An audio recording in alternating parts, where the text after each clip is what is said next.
todos, bienvenidos al video de hoy aquí en Nebula Sci-Fi, tu canal de historias de sci-fi, creepypasta y terror espacial. Antes de empezar, dime en los comentarios de dónde eres y a qué hora estás escuchando. Si quieres apoyar el canal y ayudar a que siga existiendo, puedes invitarme un café. Las instrucciones están en el comentario fijado. Si no puedes, no hay problema. Simplemente deja tu like en este video y suscríbete si eres nuevo por aquí. Ahora sí, vamos con el video. Antes de que el mundo empezara a soñar con ella, Solva era solo mía. Era mi secreto, mi santuario tejido con los hilos del sueño REM. El único lugar donde el peso aplastante del universo se sentía como un abrazo y no como una condena. Mi nombre es Dr. Elian Cárceda, y mi trabajo consistía en escuchar el cosmos. Desde la cabina de control del observatorio de Arecibo, bajo la sombra de esa colosal antena de 305 metros, yo no buscaba vida extraterrestre ni el eco del Big Bang. Buscaba patrones, susurros en la estática, anomalías en el ruido de fondo que pudieran contarme algo que aún no supiéramos preguntar. Era un trabajo solitario, perfecto para un hombre que había perfeccionado el arte de la soledad. Mi vida diurna era una sinfonía de datos fríos y algoritmos precisos. Pantallas que mostraban cascadas de números, el zumbido constante de los servidores en la sala de refrigeración, el olor a café rancio y a ozono de los equipos sobrecalentados. Pasaba mis horas despierto en un diálogo silencioso con las estrellas muertas, cuyas luces tardaban millones de años en llegar hasta nosotros.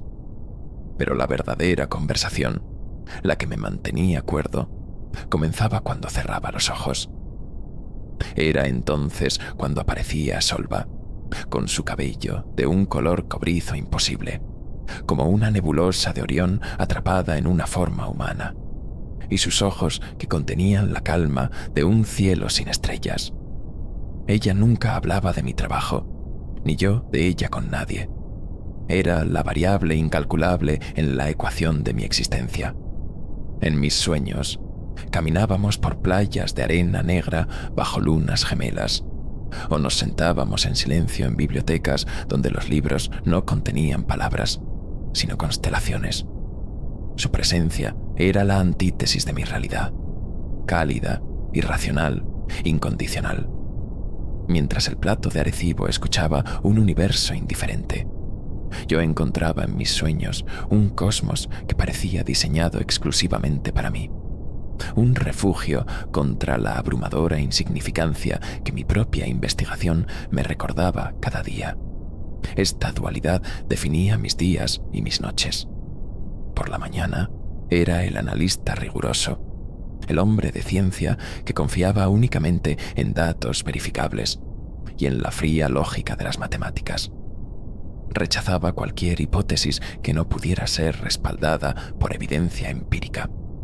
Pero por la noche me entregaba sin reservas a un milagro personal, a una mujer que no podía existir, pero que era más real para mí que mi propio reflejo en la pantalla del monitor. Esta contradicción no me molestaba. La había aceptado como una condición fundamental de mi ser, el único equilibrio posible entre la desolación del infinito y la necesidad humana de conexión. Nadie en el observatorio sospechaba de mi vida secreta. Para ellos, yo era el Dr. Cárceda, el tipo eficiente y retraído que prefería la compañía de los espectrogramas a la de las personas. Comía solo, rara vez participaba en las conversaciones de pasillo, y mi única contribución social era mantener los sistemas de análisis de datos funcionando con una precisión casi robótica. Era una fachada cuidadosamente construida, un muro para proteger el único rincón de mi vida que no estaba regido por la entropía y el decaimiento cósmico. Mi soledad era mi armadura, y Solva mi única vulnerabilidad. Sin embargo, a veces, en la quietud de la madrugada, cuando el radiotelescopio giraba lentamente para apuntar a un nuevo cuadrante del cielo, una extraña sensación me invadía. Me preguntaba si mi mente, expuesta a diario a la inmensidad del espacio, no estaría simplemente creando un mecanismo de defensa, un fantasma personal para no ahogarme en el vacío. ¿Era Solva un producto de la fatiga, una alucinación inducida por la soledad o algo más? Descartaba estos pensamientos como ruido neuronal, interferencia en mi propia señal interna. La ciencia me exigía escepticismo, pero la sensación persistía, como una nota baja y constante que vibraba justo por debajo del umbral de la audición.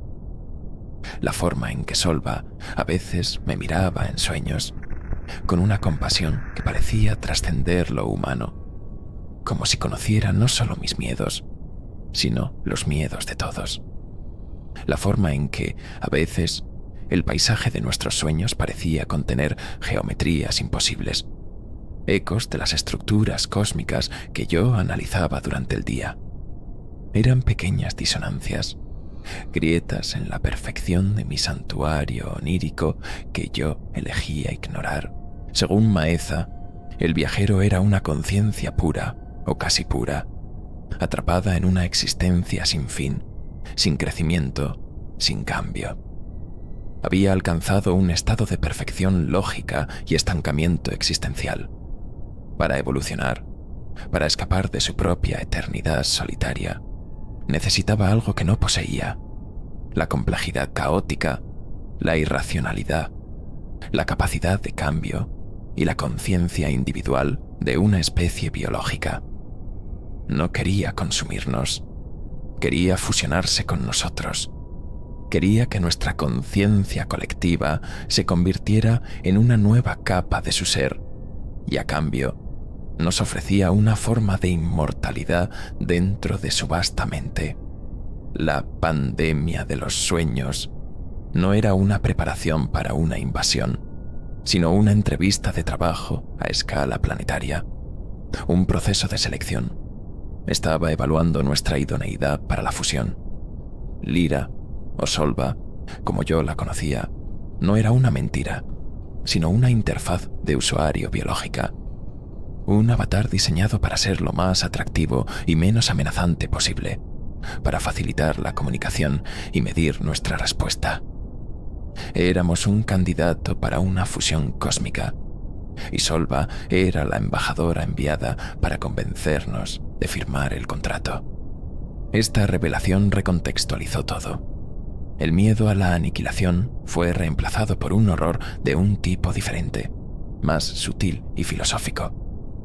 El fin de la humanidad no vendría con fuego y destrucción, sino con una oferta de paz, unidad e inmortalidad. Seríamos absorbidos voluntariamente, cantando alabanzas a la hermosa cara que nos sonreía en nuestros sueños. Perderíamos nuestra individualidad, nuestros conflictos, nuestro dolor, todo lo que nos hace humanos, a cambio de convertirnos en una célula más en un organismo divino y solitario.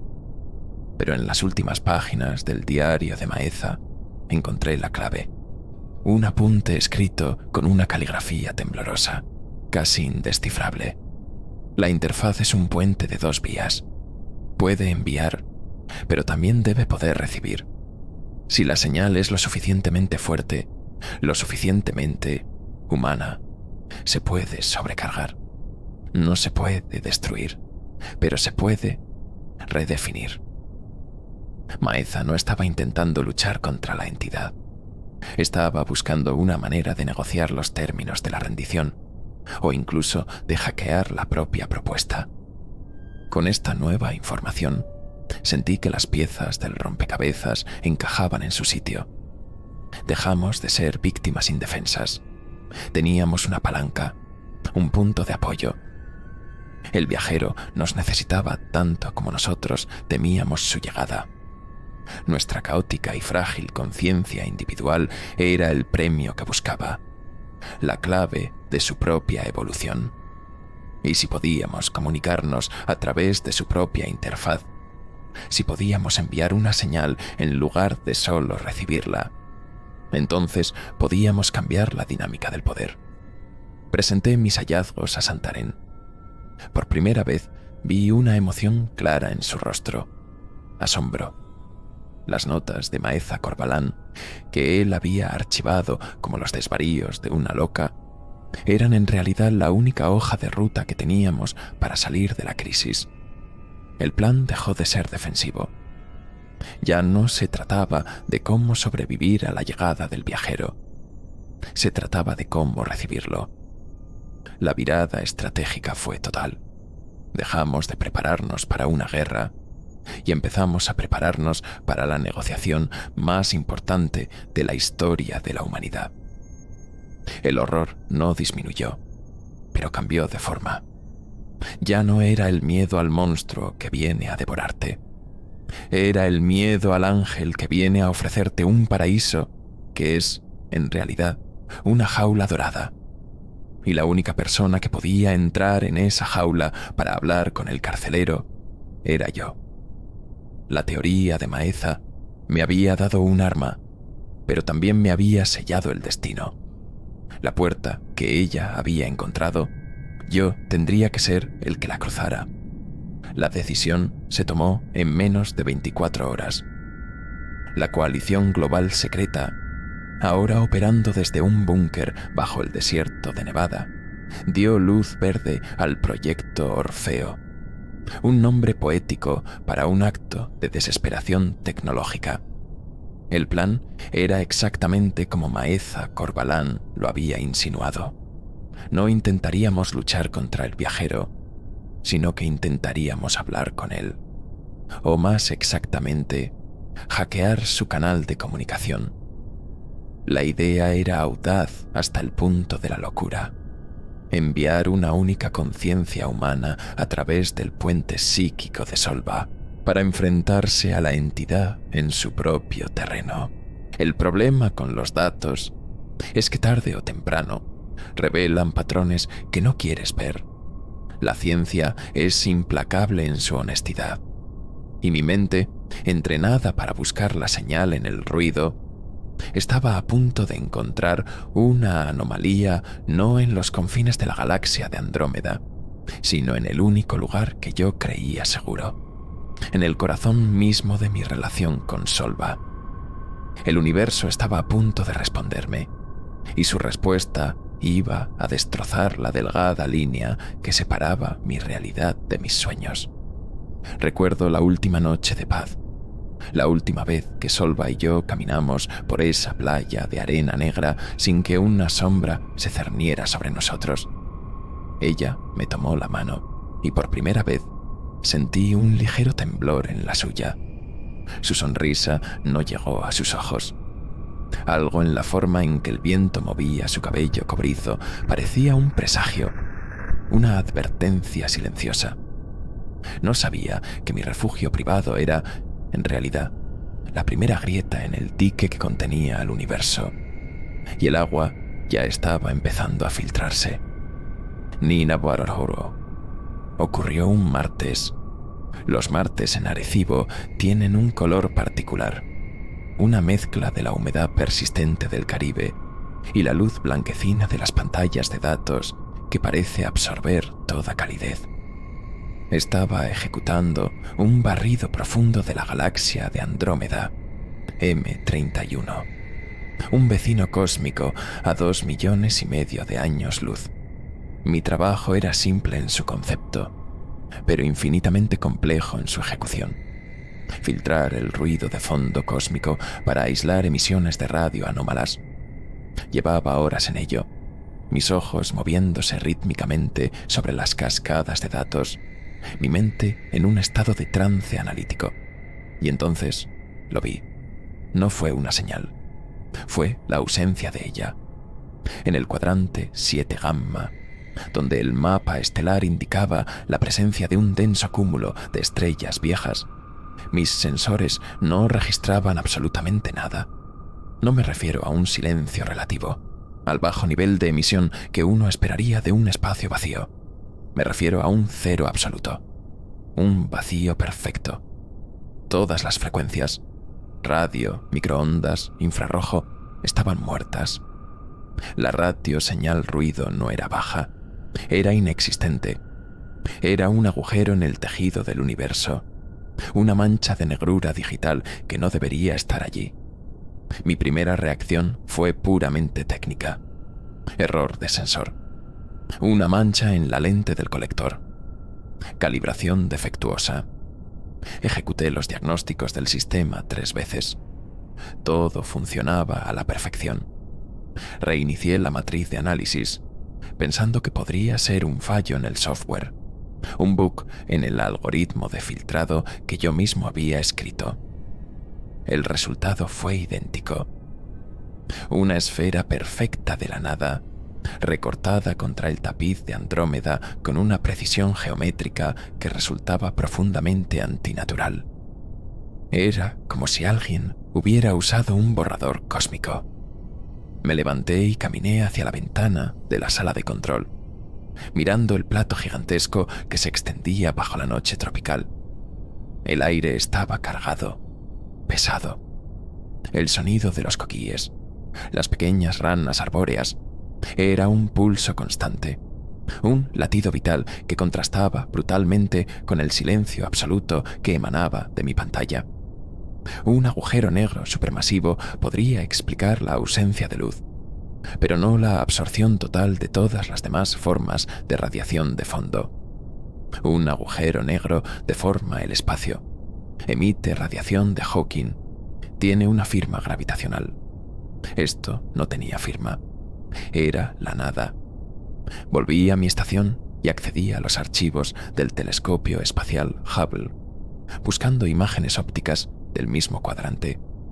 Las estrellas estaban allí, en las fotos de archivo, 1 millar de puntos de luz, brillantes y antiguos, pero mis datos de radio, tomados en tiempo real, decían que no había nada. La luz que vemos de Andrómeda tiene 2,5 millones de años. Mis datos de radio eran de ahora. La conclusión era tan ilógica que mi mente se resistía a formularla. En algún momento de los últimos 2,5 millones de años, pero lo suficientemente reciente como para que sus efectos nos alcanzaran ahora, algo había apagado ese cúmulo de estrellas. La sensación de inquietud se transformó en un frío que se extendió desde la base de mi columna vertebral. No era el miedo a lo desconocido, sino algo más profundo. El miedo a lo imposible. La física, las leyes que gobiernan el universo y que son el fundamento de mi trabajo y de mi cordura, no permitían la existencia de un fenómeno así. Un objeto no puede simplemente borrar la radiación sin dejar rastro, sin perturbar su entorno, a menos que no fuera un objeto, a menos que fuera algo completamente diferente. Pasé el resto de la noche ejecutando simulaciones, probando cada teoría descabellada que se me ocurría. Una nebulosa de polvo ultrafrío e increíblemente densa. Una anomalía gravitacional desconocida. Una lente cósmica que desviara toda la radiación lejos de nosotros. Cada simulación fallaba. Cada modelo se rompía contra la implacable verdad de los datos. Un círculo perfecto de silencio absoluto. La geometría era lo que más me perturbaba. La naturaleza rara vez produce círculos perfectos a esa escala. Los círculos son un signo de inteligencia, de diseño. Miré el reloj. Eran las 4 de la madrugada. Estaba solo en el observatorio, con la única compañía del zumbido de los servidores y el chirrido de los insectos. Pero ya no me sentía solo. Sentía una presencia, no en la habitación, sino en los datos. La mancha negra en mi pantalla parecía observarme. Un ojo sin párpados que me miraba desde el otro lado del abismo intergaláctico. Era una sensación irracional, el tipo de pensamiento que habría ridiculizado en un colega, pero no podía evitarla. Decidí guardar los datos en una unidad encriptada y no decir nada a nadie, al menos por ahora. Necesitaba más información, más observaciones. Necesitaba entender qué estaba viendo antes de sonar las alarmas y arriesgarme a que me tomaran por loco. Mientras el sistema de respaldo copiaba los terabytes de información, me recliné en mi silla, exhausto, y cerré los ojos solo por un instante. Y en ese instante, la imagen de Solva apareció en mi mente, pero no estaba en nuestras playas de arena negra. Estaba flotando en un vacío oscuro, y detrás de ella, una esfera de negrura perfecta comenzaba a crecer. Era como si el universo, en ese punto exacto, se hubiera olvidado de cómo existir. Pasaron 2 semanas. 2 semanas en las que viví una doble vida aún más fracturada que la anterior. De día, fingía normalidad. Ejecutaba mis rutinas, asistía a reuniones, asentía en los momentos adecuados y ofrecía análisis superficiales sobre datos sin importancia. Pero por la noche, cuando el observatorio se vaciaba, me convertía en el único custodio de un secreto imposible. Cada noche apuntaba el plato de Arecibo hacia el cuadrante 7 gamma y escuchaba el silencio, mapeando los bordes de la zona de silencio, como la había llamado en mis notas privadas. Y cada noche el miedo crecía. La anomalía no solo era real, sino que estaba cambiando. Los bordes de la esfera de negrura no eran estáticos, se expandían, pero no de una manera uniforme, como lo haría una onda de choque.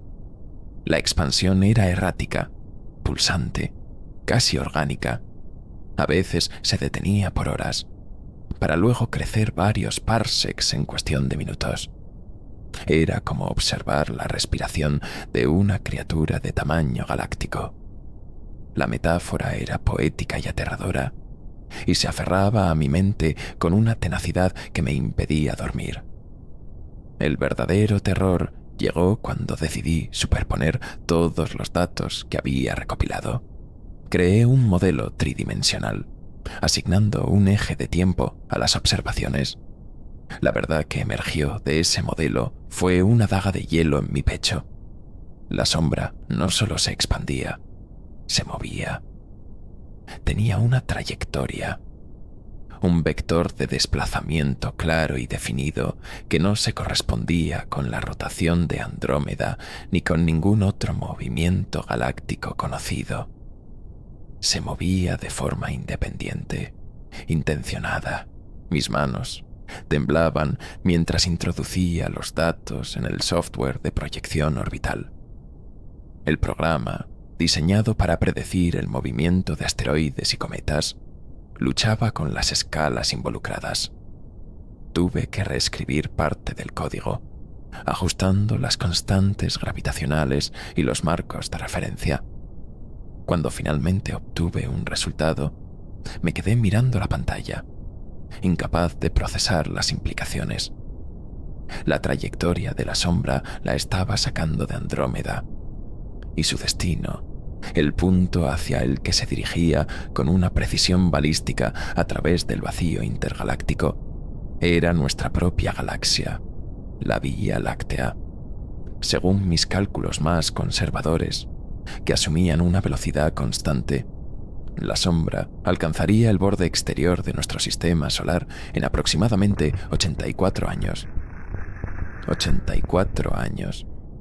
Podría parecer mucho tiempo, una vida humana, un problema para la siguiente generación. Pero en términos cósmicos, era un instante, un parpadeo, y eso era asumiendo que no acelerara. Dada su naturaleza errática, esa era una suposición peligrosamente optimista. Era una bala de cañón disparada hace millones de años, y nosotros estábamos en su camino. La soledad de mi conocimiento se volvió insoportable. Caminaba por los pasillos del observatorio y veía a mis colegas reír, discutir sobre fútbol, quejarse del presupuesto. y yo quería gritarles. Quería sacudirlos y decirles que nada de eso importaba, que una oscuridad literal e incomprensible venía a borrarlo todo. Pero ¿cómo podía hacerlo? ¿Qué pruebas tenía, más allá de un conjunto de datos que cualquier comité científico calificaría de error instrumental? Me convertiría en un paria, en un loco. Mis sueños con Solva también cambiaron. Ya no eran un refugio. Ahora estaban teñidos de una urgencia febril. Ella ya no me sonreía con calma. Me miraba con una intensidad que dolía. Sus ojos cobrizos reflejando no un cielo estrellado, sino un vacío profundo. A menudo, simplemente señalaba hacia un horizonte oscuro en nuestros paisajes oníricos, un horizonte que se acercaba cada vez más. No hablaba, pero su mensaje era claro. El tiempo se estaba acabando. Una noche, después de una sesión de observación particularmente angustiante en la que la sombra pareció saltar varios años luz en su trayectoria, supe que no podía seguir solo. El peso del secreto me estaba quebrando. Estaba cometiendo errores en mi trabajo diurno. Mi pulso era un martilleo constante en mis oídos y había empezado a ver la mancha negra en el rabillo del ojo, incluso con los ojos abiertos. Necesitaba hablar con alguien. Necesitaba validar mis datos o ser refutado. Necesitaba que alguien me dijera que estaba equivocado o que estaba loco. La única opción era el doctor Jurel Santarén, el director del observatorio. Un hombre enigmático, de pocas palabras y una mente que se decía que funcionaba en un plano diferente al del resto de nosotros. Era respetado y temido a partes iguales.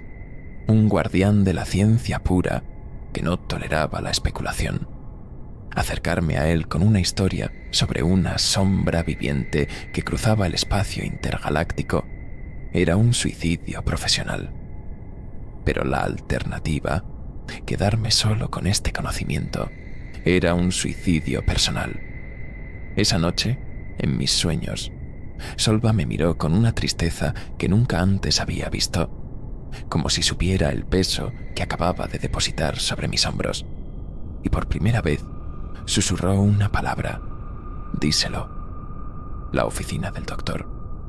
Santarén era un santuario del orden y el minimalismo. Libros de física teórica perfectamente alineados, un solo modelo de un púlsar sobre su escritorio de caoba oscura y una ventana que enmarcaba el plato de Arecibo como si fuera una obra de arte. Santarén me escuchó sin interrumpirme, sus dedos entrelazados sobre el escritorio, su rostro una máscara de neutralidad impasible. Le presenté los datos, los gráficos de expansión, los modelos de trayectoria. Hablé con la voz temblorosa de un hombre que espera ser ridiculizado, pero con la precisión de un científico que ha verificado cada cálculo 100 veces. Cuando terminé, el silencio en la habitación fue absoluto. Santarén no se movió. Sus ojos, de un gris profundo y penetrante, no estaban en mis datos, sino fijos en mí. Parecía no estar evaluando mi ciencia, sino mi alma. Esperaba escepticismo, preguntas técnicas, quizás incluso una reprimenda por haber usado el telescopio para una investigación no autorizada. En cambio, después de lo que pareció una eternidad, simplemente asintió, una vez, lentamente. Se levantó, caminó hacia un archivador de acero en la esquina de su oficina y lo abrió con una llave que llevaba colgada al cuello. De una carpeta sin etiqueta, sacó un único folio y me lo entregó. El documento estaba clasificado como Protocolo Fantasma. No era un informe científico, sino un conjunto de directrices, reglas. No comunicar hallazgos a través de canales no seguros. Toda investigación debe realizarse fuera de las horas de operación estándar. En caso de compromiso psicológico del investigador principal, la investigación debe ser terminada. y los datos archivados bajo el código Corvalán. El nombre me heló la sangre. Doctor Maeza Corvalán, dijo Santarém, su voz baja y grave como el zumbido de un transformador. Era la jefa de análisis de datos antes que usted. Hace 7 años, investigaba una anomalía similar en la nebulosa del Cangrejo. Una zona de silencio, como la suya, aunque mucho más pequeña y errática. Santarém hizo una pausa, sus ojos buscando los míos de nuevo. Era una de las mentes más brillantes que he conocido. Rigurosa, escéptica, incapaz de dejarse llevar por la fantasía. Continuó su relato con un tono monótono, casi clínico, que hacía que la historia fuera aún más aterradora. Una noche la encontraron en la sala de control, hablando sola, dibujando espirales en las paredes con su propio bolígrafo. Afirmaba que el objeto se estaba comunicando con ella, que le hablaba en sus sueños. La frase me golpeó como una descarga eléctrica. Sentí que el aire abandonaba mis pulmones. Santarém pareció notar mi reacción, pero no comentó nada. Obviamente se le relevó de sus funciones. Prosiguió. Se diagnosticó un episodio psicótico agudo, inducido por el estrés y la falta de sueño. Se desacreditó toda su investigación como el producto de una mente enferma. Los datos se archivaron. El protocolo fantasma se creó para asegurar que si algo así volvía a ocurrir, se manejaría con discreción, para proteger tanto al investigador como a la reputación de esta institución. La palabra proteger sonó hueca, falsa. Sonaba más a contener. Me quedé mirando el documento. Las palabras compromiso psicológico y código Corvalán resonando en mi cabeza. No era el primero. La historia de Maeza Corvalán no era una anécdota, era una advertencia. Un mapa de la carretera que yo estaba empezando a recorrer. La sombra no solo era una amenaza física y distante, era un peligro inminente y personal para mi cordura. Estaba siguiendo sus pasos con una precisión aterradora. Lo que ha encontrado, doctor. Cárceda, es significativo, dijo Santarém, volviendo a su silla. Pero también es peligroso, no solo por lo que es, sino por lo que nos hace. El universo no siempre es neutral. A veces nos devuelve la mirada, y algunas mentes no están preparadas para lo que ven. Me entregó una tarjeta de acceso diferente. Tendrá acceso a un laboratorio seguro en el nivel inferior, aislado, sin conexión a la red. Continuará su investigación allí, solo. Informará únicamente a mí. Estas son las reglas del protocolo fantasma. Salí de su oficina aturdido, con el folio del protocolo en una mano y la nueva tarjeta de acceso en la otra. El mundo parecía haberse inclinado sobre su eje. La revelación de que no estaba solo en esto, lejos de ser un consuelo, era una confirmación de mis peores miedos. Existía un precedente, un caso de estudio, y el resultado había sido la locura. La sombra no solo borraba estrellas, borraba mentes, y yo, con mi secreto de Solva, con mis sueños cada vez más vívidos y urgentes, ya estaba mucho más comprometido de lo que Santarém podía imaginar. El laboratorio del nivel inferior era una tumba de hormigón y acero, frío, silencioso, y con el olor a polvo de equipos que no se habían encendido en años.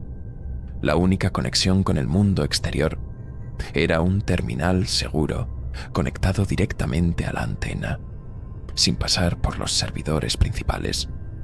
Aquí, en este búnker, mi obsesión floreció en la oscuridad. El protocolo fantasma me daba la libertad de investigar sin supervisión, pero también me condenaba a un aislamiento absoluto. Santarém me había dado una jaula dorada, un lugar para volverme loco en privado.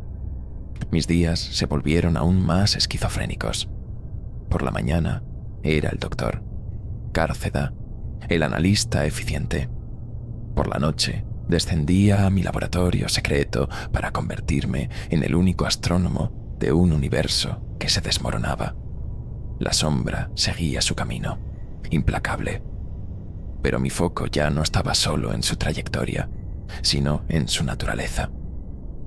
Empecé a buscar patrones en su silencio, modulaciones en la nada. Estaba convencido de que la afirmación de Maeza Corbalán sobre la comunicación no era una locura. Estaba escuchando, pero no con el oído correcto. Fue entonces cuando mis sueños con Solva se volvieron el centro de mi investigación. Dejaron de ser un refugio para convertirse en un campo de experimentación. Antes de dormir, repasaba los datos del día, las fluctuaciones de la sombra, las proyecciones de su avance, y por la noche le preguntaba a Solva, le hablaba de la sombra en nuestros paseos por las playas oníricas.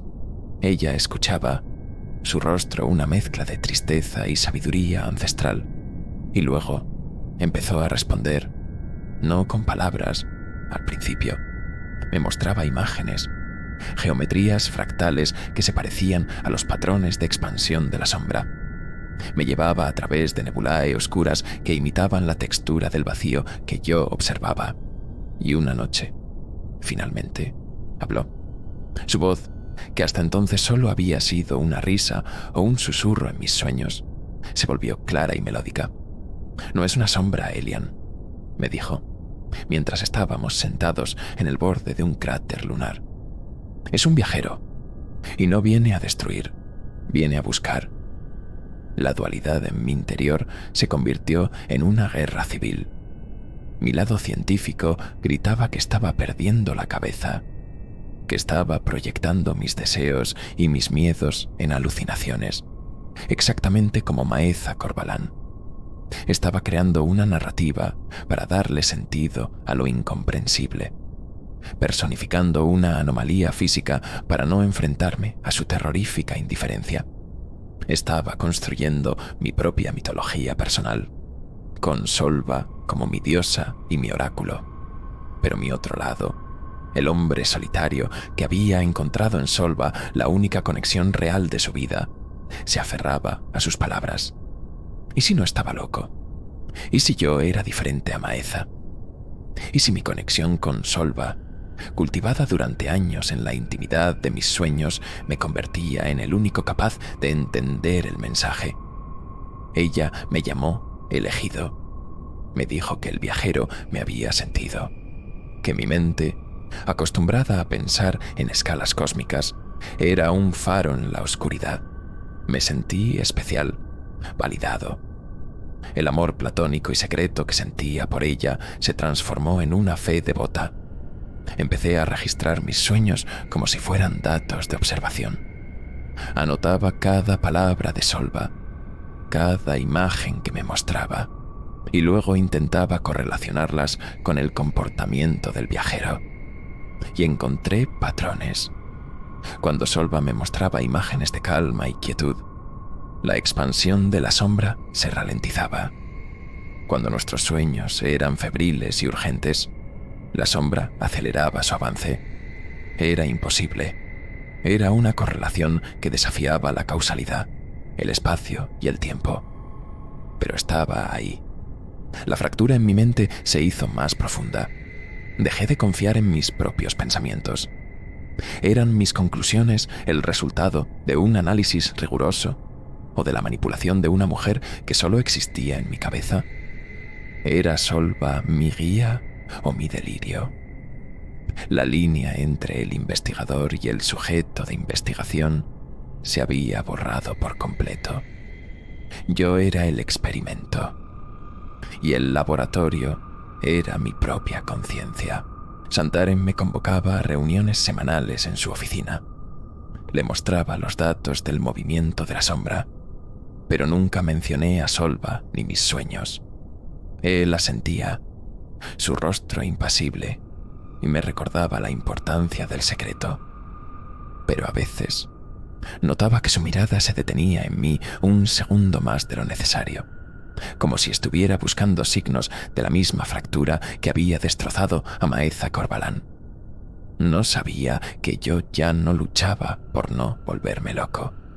Luchaba por decidir si la locura no era, en realidad, la única respuesta cuerda. No. La llamada de Santarém llegó a las 3 de la madrugada. Un sonido estridente que rasgó el silencio de mi apartamento. Su voz, por primera vez, carecía de su calma habitual. Tenía un filo de urgencia, casi de pánico. Cárceda, a mi oficina. Ahora, es una emergencia de nivel 1. Nivel 1 no existía en ningún protocolo que yo conociera, lo que lo hacía aún más aterrador. Conduje por las carreteras sinuosas hacia el observatorio bajo una luna pálida, con el corazón martilleándome contra las costillas. Mi primer pensamiento fue que el viajero había hecho algo drástico, que había acelerado de forma exponencial. La realidad era infinitamente peor. La oficina de Santarém estaba iluminada solo por la luz de un proyector que mostraba una docena de ventanas de video en la pared. Eran noticieros de todo el mundo: CNN, BBC, Al Jazeera, NHK, y todos hablaban de lo mismo: un fenómeno global sin precedentes, un misterio que los psicólogos, sociólogos y líderes mundiales no podían explicar. Lo llamaban la pandemia de los sueños. Mi mundo se detuvo. Sentí que el suelo se abría bajo mis pies, un abismo de vértigo y náuseas. Los informes eran caóticos, pero el patrón era inequívoco. Millones de personas, en todos los continentes, sin conexión aparente entre sí, estaban reportando tener el mismo sueño. Describían paisajes de arena negra, lunas gemelas, bibliotecas de constelaciones. Y en el centro de todo, una mujer. Una mujer de una belleza serena y cabello cobrizo. Mostraban retratos robot creados a partir de miles de testimonios. Y en la pantalla apareció el rostro de Solva. Mi Solva. La misma sonrisa, los mismos ojos. La única diferencia eran los nombres. En Japón la llamaban Akane, en Rusia Zaria, en Egipto Nura. Nombres que significaban amanecer, aurora, luz. Empezó hace 72 horas, dijo Santarém, su voz un susurro ronco. Primero fueron informes aislados en foros de internet, luego redes sociales. Ahora está en las noticias principales. No hay un perfil demográfico. Afecta a niños, ancianos, hombres, mujeres, sanos, enfermos. No importa la cultura, la religión o el idioma. Todos sueñan con ella. Se giró para mirarme, y en sus ojos grises vi el reflejo de mi propio horror. Y ella les habla. Les dice que no tengan miedo. Les habla de un viajero que viene a buscar. La ilusión se hizo añicos. El castillo de naipes de mi cordura, construido sobre la creencia de que yo era especial, de que mi conexión con Solva era única, se derrumbó en un instante. No era el elegido, era uno más, un grano de arena en una playa de miles de millones. Mi santuario no había sido invadido, nunca había sido mío. Había sido un campo de pruebas, una fase beta antes del lanzamiento global. La intimidad que había atesorado durante años era una farsa, una manipulación llevada a cabo con una eficiencia y una escala que helaban la sangre. Sentí una oleada de náuseas, una mezcla tóxica de traición, humillación y un terror existencial tan profundo que me dejó sin aliento. Me apoyé en el escritorio de Santarém para no caer. Cada recuerdo tierno de Solva se pudrió en mi mente, transformándose en un acto de violación psíquica. Sus susurros de consuelo, sus miradas de comprensión. Todo había sido un guión, una estrategia de marketing cósmica para preparar a la humanidad para la llegada de su producto. El protocolo fantasma ha fallado, continuó Santarém, ajeno a mi colapso interno. El secreto ya no existe. Esto ya no es una anomalía astronómica. Es una crisis global. Los gobiernos están intentando suprimirlo, pero es imposible. ¿Cómo se contiene un sueño? Hay pánico, histeria. Han empezado a formarse cultos. La gente la llama un ángel, un nuevo Mesías. Caminó hacia la ventana, su silueta recortada contra el plato de Arecibo. Pensábamos que la amenaza era física, distante.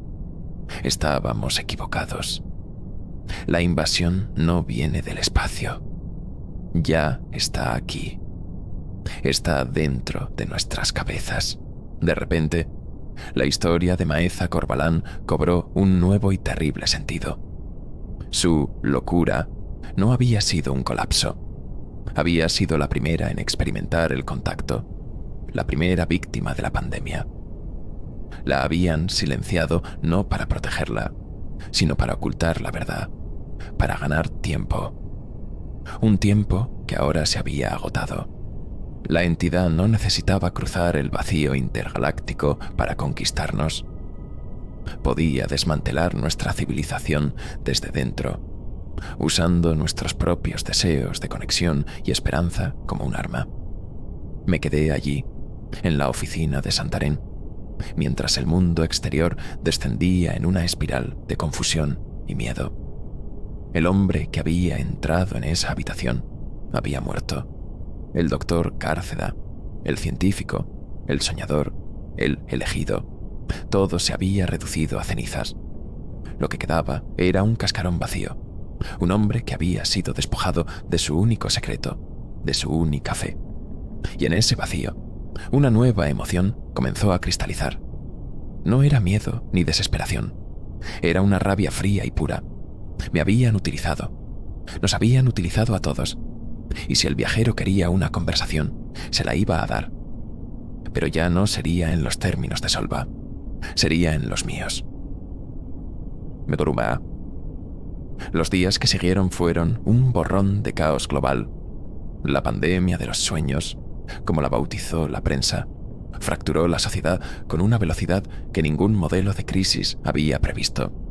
Las bolsas se desplomaron, las fronteras se cerraron, y las ciudades se dividieron entre el pánico y la devoción. Surgieron santuarios de Solva en parques y plazas, donde miles de personas se reunían para meditar en grupo, intentando contactar con ella. Al mismo tiempo, grupos de milicias antisueños se organizaban, viendo el fenómeno como un ataque psíquico de una potencia extranjera o una entidad demoníaca.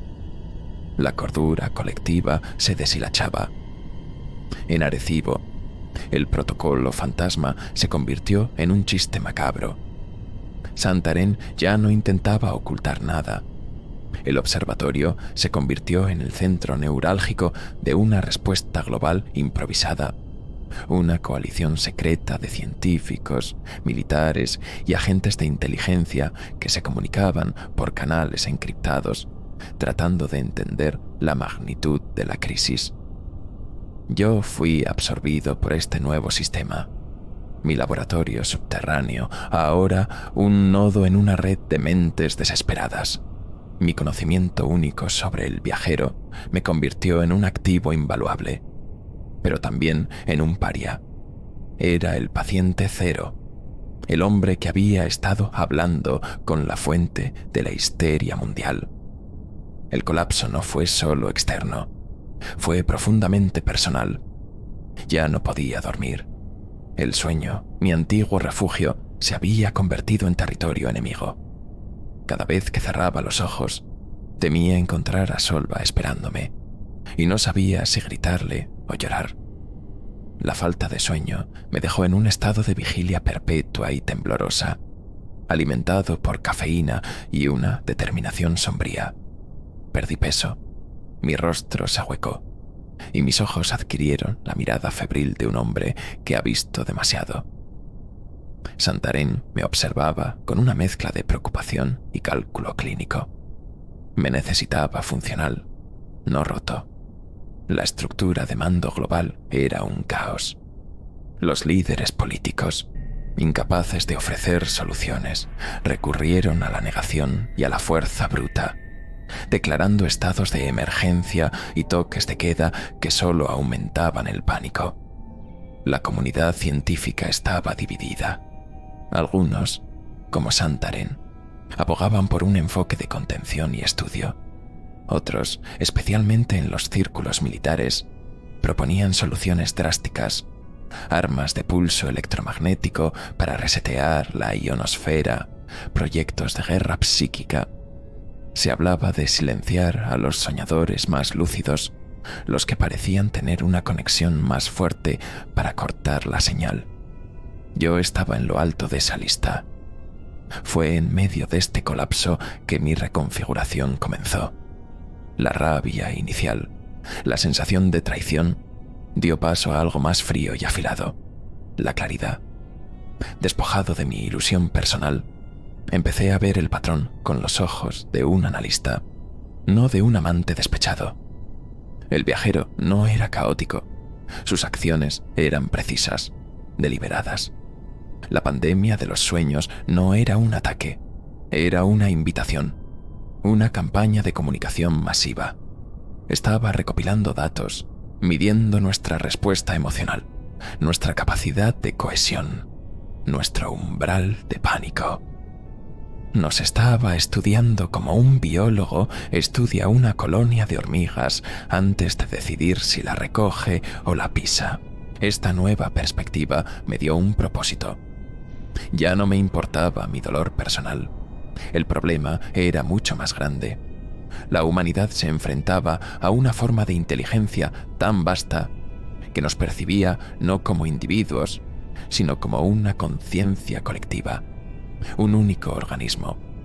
Y estaba tratando de comunicarse con nosotros en el único lenguaje universal que poseemos, el lenguaje de los arquetipos, de los sueños. Solva era un arquetipo, una construcción perfecta diseñada para inspirar confianza, amor y devoción, una llave maestra para abrir la cerradura de nuestra psique. Compartí esta teoría con Santaren. Argumenté que tratar de luchar era inútil. Era como intentar bombardear el concepto de la gravedad. Nuestra única oportunidad era entender las reglas del juego y cambiarlo desde dentro. Dejé de ser la víctima y me convertí de nuevo en el investigador. Pero mi objeto de estudio ya no era una mancha en el cielo, sino la propia naturaleza de la conciencia humana y la forma en que estaba siendo manipulada. La ruptura con mi antiguo yo fue total. El hombre que amaba a una mujer en sus sueños estaba muerto. En su lugar, había un analista con una sola misión: decodificar al viajero. Empecé a buscar los archivos de otros soñadores lúcidos, a comparar sus experiencias, a buscar las desviaciones en el guión de Solva. Necesitaba encontrar un fallo en su programación, una vulnerabilidad en su perfecta interfaz. Sabía que la respuesta no estaba en el espacio exterior, sino en el espacio interior, en las notas olvidadas de la única otra persona que había estado tan cerca como yo, Maeza Corvalán. El mundo se desmoronaba, pero en mi búnker subterráneo, rodeado de pantallas que mostraban el pulso febril de un planeta en crisis, yo estaba renaciendo. El colapso del sistema me había liberado de mis propias limitaciones. La pérdida de mi ilusión de seguridad me había dado una nueva y terrible forma de libertad. Ya no tenía nada que perder, excepto a la humanidad misma. Y por primera vez, desde que vi aquella sombra en Andrómeda, no sentía miedo. Sentía una calma gélida y una determinación absoluta. El juego había cambiado, y yo estaba a punto de hacer mi primer movimiento. La decisión de buscar los archivos completos de Maeza Corvalán fue un acto de insubordinación. Santaren me había dado acceso a un resumen de su caso, una versión higienizada diseñada para servir como advertencia. Pero yo sabía que tenía que haber más. En la burocracia de una institución como Arecibo, nada se destruye por completo. Solo se entierra bajo capas de clasificación. Usando mis privilegios de administrador de sistemas, que Santarém había olvidado revocar en la vorágine de la crisis, pasé 2 noches sin dormir navegando por servidores olvidados y archivos encriptados. Lo que encontré cambió todo.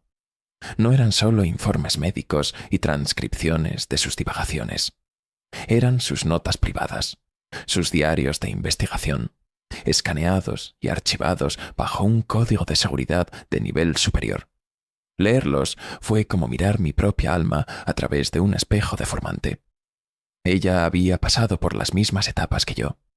El descubrimiento, el secreto, la expansión de la sombra y luego el contacto onírico.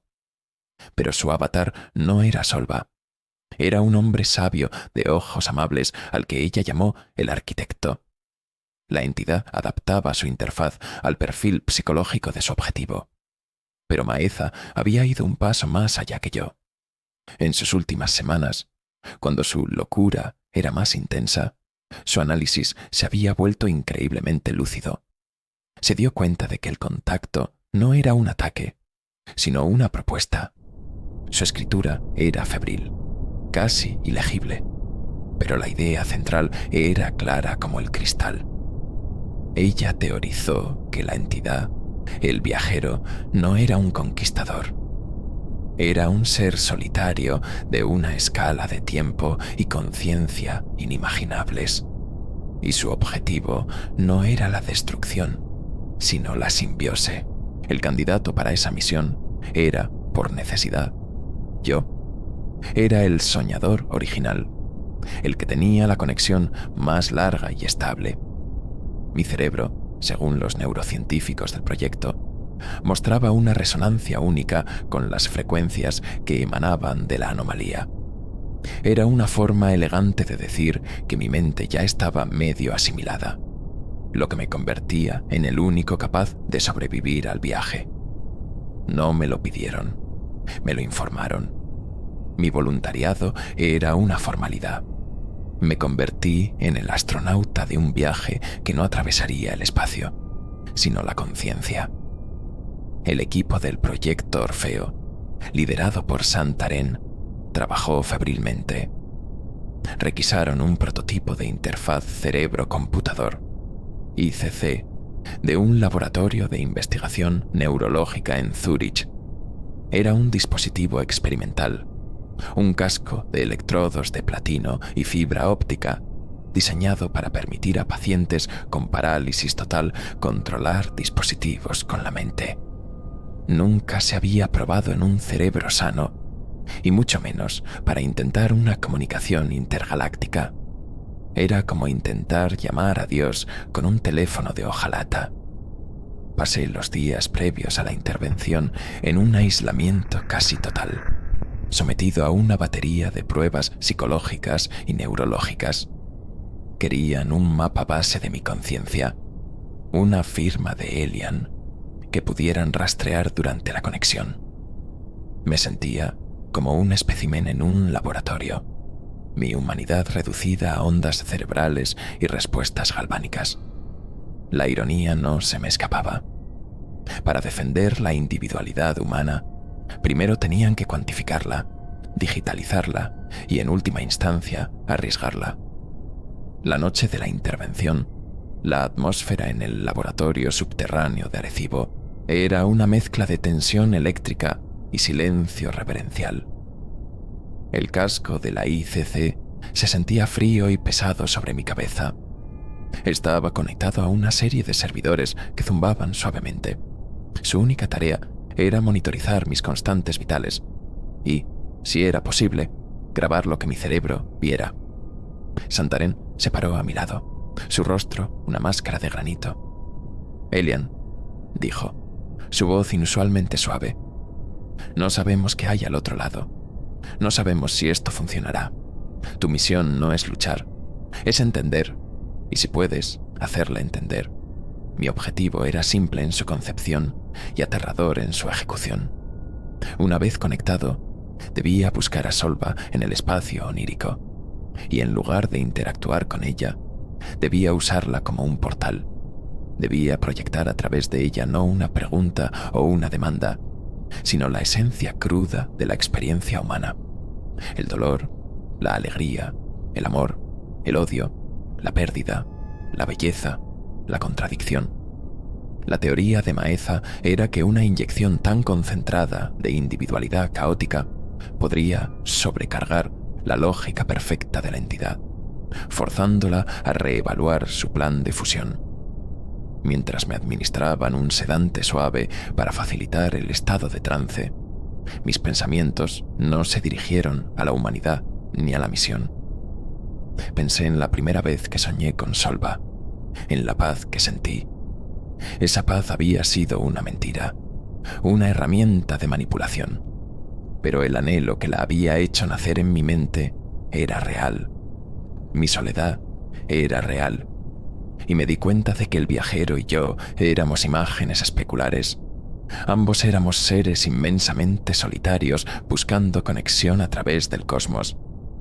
La diferencia era que él tenía el poder de imponer su solución. Cerré los ojos. El zumbido de los servidores se desvaneció, reemplazado por un sonido creciente, como el de 1000 coros cantando una sola nota. Era el sonido de la conexión. Sentí una presión en el centro de mi frente, como un dedo empujando a través de mi cráneo. No era doloroso, pero sí profundamente invasivo. Estaba cruzando el umbral. Iba a conocer al creador de Solva, al dios que se había enamorado de su propia creación. Mi última instrucción fue clara. Tenía un interruptor de hombre muerto. Si mis signos vitales caían por debajo de un umbral crítico, o si la actividad cerebral indicaba un colapso catastrófico de la personalidad, el equipo me desconectaría por la fuerza. Era una red de seguridad endeble contra un abismo infinito, pero era todo lo que tenían. Me estaba sumergiendo en lo desconocido, armado solo con la frágil y caótica suma de lo que significaba ser humano. La acción decisiva no era un ataque, era un acto de entrega total. Estaba a punto de mostrarle a un dios lo que se sentía al ser mortal. El viaje no fue a través de la oscuridad, sino a través de una luz cegadora. Fue como sumergirse en el corazón de una estrella. Mi conciencia se estiró, se desgarró y se recompuso en un instante. Cuando la luz se atenuó, me encontré en un lugar familiar y, sin embargo, profundamente incorrecto. Era la playa de arena negra de mis sueños, con sus lunas gemelas suspendidas en un cielo de terciopelo. Y allí, en la orilla, estaba Solva, esperándome. Su cabello cobrizo ondeaba suavemente, aunque no había brisa. Ella me sonrió, la misma sonrisa serena que me había consolado durante años. Pero ahora, con mi nueva conciencia, podía ver las costuras. Podía ver el algoritmo detrás de sus ojos, la perfecta simetría de su rostro que era demasiado perfecta para ser real. Era la obra de arte más exquisita jamás creada, diseñada para desarmar y seducir. «Has venido, Elian», dijo su voz, que resonó no en mis oídos, sino directamente en el centro de mi cerebro. «Sabía que lo harías. Eres el primero en buscar más allá del sueño». Recordé mi misión. No debía hablar con ella. Debía atravesarla. Avancé por la arena que no dejaba huellas y me detuve frente a ella. El olor a sal y a ozono era abrumadoramente real. Levanté la mano, no para atacarla, sino para tocar su rostro, como lo había hecho tantas veces en mis sueños. Pero esta vez, mi intención era diferente. No buscaba consuelo. Buscaba el interruptor, el código fuente. «No tienes que hacer esto», dijo ella, y por primera vez noté un microsegundo de desfase entre su expresión y sus palabras, un error de renderizado. Cuando mis dedos rozaron su mejilla, el mundo se rompió. La imagen de Solva se hizo añicos como un espejo, y fui absorbido a través de los fragmentos hacia lo que había detrás. La sensación fue la de ahogarse en un océano de información pura. Dejé de ser Elian Cárceda, un hombre en un cuerpo. Me convertí en un punto de vista sin forma, flotando en un espacio que no era espacio. A mi alrededor no había estrellas ni planetas, sino pensamientos, ecuaciones matemáticas que cantaban, geometrías que respiraban, memorias de especies extintas hace eones que fluían a mi lado como ríos de luz líquida. Estaba dentro de la mente del viajero, y la emoción dominante que emanaba de esta vasta conciencia no era malicia ni poder. Era una soledad tan profunda, tan absoluta y tan antigua que casi me aniquiló. Era la soledad de un ser que lo sabe todo, que lo ha visto todo, y que ha estado solo desde el principio de los tiempos. Era un Dios atrapado en la prisión de su propia omnisciencia. Mi propia soledad, que yo había considerado un abismo, era una simple gota de agua en comparación con este océano de aislamiento. Una voz, que era la suma de 1.000 millones de voces, y sin embargo era una sola, llenó mi no ser. ¿Ves? No fue una pregunta, fue una declaración. Imágenes inundaron mi conciencia. Vi la historia de la humanidad desde su perspectiva. Guerras, hambrunas, plagas, actos de crueldad inenarrable. Pero también vi un bebé tomando la mano de su madre. Vi a 2 amantes besándose bajo la lluvia. Vi a un científico llorando de alegría ante un descubrimiento. El viajero lo veía todo, pero no lo entendía. Veía los eventos, pero no el significado. Para él, el amor era una reacción química y el dolor una señal neuronal ineficiente. Fue entonces cuando liberé lo que había traído conmigo. No un argumento, sino una sensación. Proyecté la memoria cruda y sin filtrar de la muerte de mi padre cuando yo era un niño. El dolor agudo y desgarrador, la sensación de injusticia, la pérdida irreparable. Pero también proyecté el amor que sentía por él, el orgullo, la calidez de su recuerdo. Proyecté la agonía de mi soledad y la alegría irracional que sentía al soñar con Solva, incluso sabiendo que era una mentira. Dolor y belleza, inextricablemente unidos. La reacción de la entidad fue sísmica. El océano de conciencia retrocedió como golpeado por una fuerza invisible. Por un instante, el orden perfecto de sus pensamientos se sumió en el caos. La entidad, por primera vez en su existencia, se encontró con un concepto que no podía procesar, la ambigüedad del corazón humano. Y entonces me hizo la oferta formal, no a través de Solva, sino directamente, de mente a mente. El clímax no era una batalla, era una elección: convertir a la humanidad en un Dios sin dolor, o preservarla en su hermosa y terrible imperfección. Y la respuesta tenía que ser dada por el hombre más solitario del mundo. Navarro, no sé qué respuesta di, o si di alguna. Mi recuerdo de ese momento es un agujero negro, un punto de singularidad donde el lenguaje y la memoria colapsan.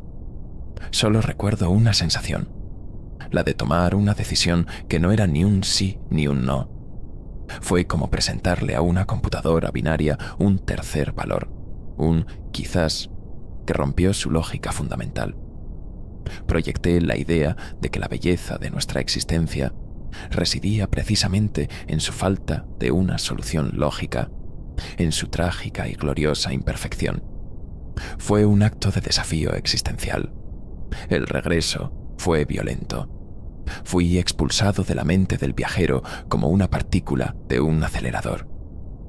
El mundo de luz y pensamiento se contrajo en un punto doloroso detrás de mis ojos, y desperté con un grito ahogado en la silla del laboratorio en Arecibo. El casco de la ICC chisporroteaba. Un olor a ozono llenaba el aire. Santarén y los técnicos me rodeaban, sus rostros pálidos y tensos. Me desconectaron a toda prisa mientras yo jadeaba. El aire de la habitación se sentía extrañamente delgado, insípido. ¿Qué ha pasado? Zrenia, susurró Santaren, ayudándome a levantarme. Yo no podía responder. Miré mis manos. Eran mías, pero se sentían ajenas. Podía sentir el zumbido de las luces fluorescentes no con mis oídos, sino en mis huesos. Podía sentir la ansiedad de los técnicos como una presión en el aire. Mi conciencia ya no estaba confinada a mi cráneo. Se había estirado y no había vuelto a su forma original. Tenía los bordes deshilachados. Fue un técnico que miraba un monitor de datos astronómicos quien dio la noticia. Señor, la sombra... Todos nos giramos hacia la pantalla principal. Mostraba el cuadrante 7 gamma en tiempo real. La mancha de negrura perfecta. El objeto que había estado moviéndose inexorablemente hacia nosotros durante años se había detenido. Simplemente se paró. Su avance cesó por completo. Durante las siguientes horas observamos con incredulidad cómo empezaba a desvanecerse, no como un objeto que se aleja, sino como la tinta que se diluye en el agua. En un día había desaparecido. El silencio en el espacio había sido reemplazado por la estática familiar del cosmos. Al mismo tiempo, en todo el mundo, la pandemia de los sueños terminó. Tan abruptamente como había comenzado. Cesó. La gente dejó de soñar con Solva. El pánico global dio paso a una confusa y aturdida calma. La amenaza, tanto física como psicológica, se había evaporado. Habíamos ganado. O eso parecía. Pero el verdadero resultado de mi encuentro no estaba en el espacio, sino dentro de nosotros. En los días siguientes, empecé a notar el cambio. La conexión. Empezó como una sensación sutil, un zumbido psíquico en el fondo de mi mente. Podía sentir la presencia de Santaren en la habitación contigua, no como un sonido, sino como una firma de conciencia. Pronto, los informes empezaron a llegar de todo el mundo. Todos los que habían soñado con Solva, miles de millones de personas, reportaban la misma experiencia. Una conciencia residual de los demás. Una red silenciosa que nos unía a todos. No era telepatía. No podíamos leer mentes ni comunicarnos. Era algo mucho más primario. Era la sensación de no estar nunca completamente solo. Era sentir un eco de la alegría colectiva cuando un equipo ganaba un mundial de fútbol, o una ola de tristeza silenciosa que recorría la red cuando ocurría una tragedia. La humanidad había perdido su soledad. Habíamos sido transferidos de celdas de aislamiento individuales a una sala común gigantesca y silenciosa. La consecuencia de mi elección no fue la victoria ni la derrota. Fue una transformación. Le había mostrado al viajero la naturaleza de nuestra conciencia, y en el proceso, él nos había dejado un eco de la suya. Nos salvó de la fusión, pero nos infectó con una unidad parcial. El terror cósmico había sido reemplazado por una inquietud existencial perpetua. ¿Éramos ahora una especie mejor, más empática? ¿O éramos una colmena en ciernes, esperando que su reina regresara para tomar el control? Yo cargaba con el peso más pesado. La conexión era más fuerte en mí. A veces, en una multitud, la avalancha de conciencias ajenas era tan abrumadora que tenía que huir, buscar el silencio que ya nunca podría encontrar por completo. La soledad que tanto había odiado se convirtió en el lujo que más anhelaba. Había salvado a la humanidad de una jaula, solo para encerrarnos a todos en otra, una jaula hecha de nosotros mismos. Y el precio de este nuevo mundo era mi propia paz. Nabuola, han pasado 5 años. El mundo nos llama la generación del sueño, o más poéticamente, los hijos de Solva. La ciencia ha dado un nombre al fenómeno. resonancia de conciencia colectiva. Es un campo de estudio completamente nuevo. Los sociólogos dicen que ha reducido drásticamente los conflictos globales. Los psicólogos advierten sobre una pérdida de identidad individual. Los líderes religiosos debaten si es un don divino o una marca de la bestia. Para la mayoría de la gente es simplemente la nueva normalidad. Ese zumbido de fondo, esa conciencia de los otros, es parte de lo que significa ser humano ahora. Yo soy considerado un héroe, el hombre que entró en el sueño y silenció la pesadilla. Mi nombre está en los libros de historia, pero vivo como un recluso en una pequeña casa en la costa, lejos de las multitudes cuya presencia mental me resulta casi insoportable. Arecibo fue dado de baja, su estructura masiva ahora un monumento silencioso a una era de exploración que parece casi ingenua. Escuchábamos el espacio, sin darnos cuenta de que el verdadero abismo estaba dentro de nosotros. Santarém me visita a veces. Es uno de los pocos cuya firma mental puedo tolerar. Hablamos poco. Nos sentamos en mi porche, mirando el océano, ambos conscientes del vínculo silencioso que une a la humanidad. Él cree que tomé la decisión correcta, que evité la extinción. Yo no estoy tan seguro. A veces me pregunto si no habré condenado a nuestra especie a un purgatorio, un estado intermedio entre el individuo y la colmena, un estado de desarrollo detenido. Ya no sueño con Solva, nadie lo hace, pero a veces la veo. La veo en la forma en que una pareja se mira en un café, en la manera en que un grupo de extraños se mueve en perfecta sincronía para evitar una colisión en una calle concurrida. La veo en el destello de entendimiento compartido que ahora pasa entre las personas sin necesidad de palabras. Ella no se fue, se disolvió en nosotros. Su código, el de la conexión, se convirtió en parte de nuestro ADN espiritual. La sombra en Andrómeda nunca regresó.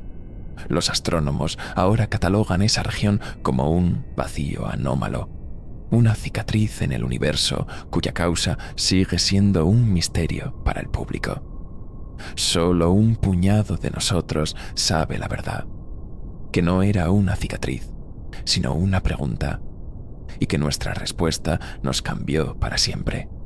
El viajero obtuvo lo que quería, aunque no de la forma que esperaba. Quería entender la conciencia individual, y ahora miles de millones de nosotros llevamos un fragmento de su unidad dentro de nosotros. A veces, por la noche, miro las estrellas y siento el zumbido de la humanidad a mi espalda. Siento su alegría, su miedo, su esperanza, todo a la vez. Es un coro abrumador, y en los momentos de mayor silencio, cuando el coro se calma, a veces siento algo más. Un eco, distante, paciente, como una nota solitaria al otro lado de un océano infinito. No sé si el viajero está escuchando. No sé si nuestra nueva existencia es una evolución o simplemente la etapa 1 de un plan de asimilación mucho más largo y sutil. ¿Salvé a la humanidad? ¿O simplemente pospuse lo inevitable, comprando tiempo a costa de nuestra alma? La soledad que tanto anhelaba conectar ha sido erradicada, pero en su lugar hay una nueva pregunta que me persigue en mis horas de vigilia.